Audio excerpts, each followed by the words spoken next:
حضرت موسیٰ علیہ السلام اور فرعون۔ اللہ تعالیٰ کی طرف سے جب حضرت موسیٰ علیہ السلام نبوت کے مرتبہ سے سرفراز ہونے کے بعد دین حق کی تبلیغ کے سلسلے میں فرعون کے پاس پہنچے تو آپ نے فرعون سے فرمایا، اے فرعون، میں اللہ کا نبی ہوں اور حق و سچ کی دعوت دیتا ہوں، اس لیے تم خدائی کے دعوے کو چھوڑ کر ایک اللہ پر ایمان لے آؤ۔ فرعون کہنے لگا، اے موسیٰ، اگر تم اللہ تعالیٰ کے نبی ہو تو کوئی معجزہ دکھاؤ۔ حضرت موسیٰ علیہ السلام نے فرمایا، یہ دیکھو۔ اس کے ساتھ ہی آپ نے اپنا عصا مبارک زمین پر ڈال دیا۔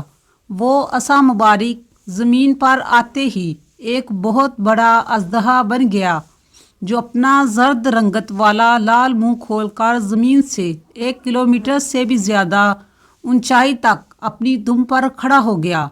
اس کا ایک جبڑا زمین کے اوپر لگ رہا تھا جبکہ جبڑے کا دوسرا حصہ فرعون کے محل کی دیوار کے اوپر لگ رہا تھا۔ اچانک اژدہے نے حرکت کی اور اس کا رخ فرعون کی طرف ہو گیا۔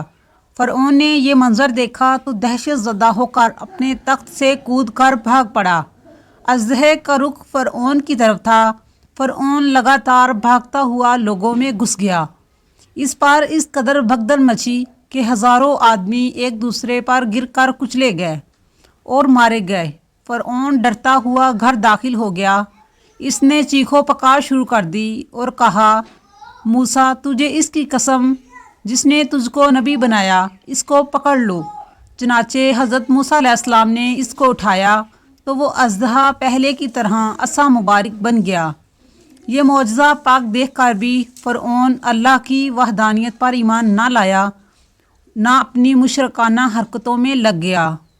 لیکن حضرت موسیٰ علیہ السلام نے بھی ہمت نہ ہاری اور بار بار فرعون کے دربار شاہی میں اللہ رب العزت کی طرف بلانے کے لیے کلمہ حق بلند کرتے رہے۔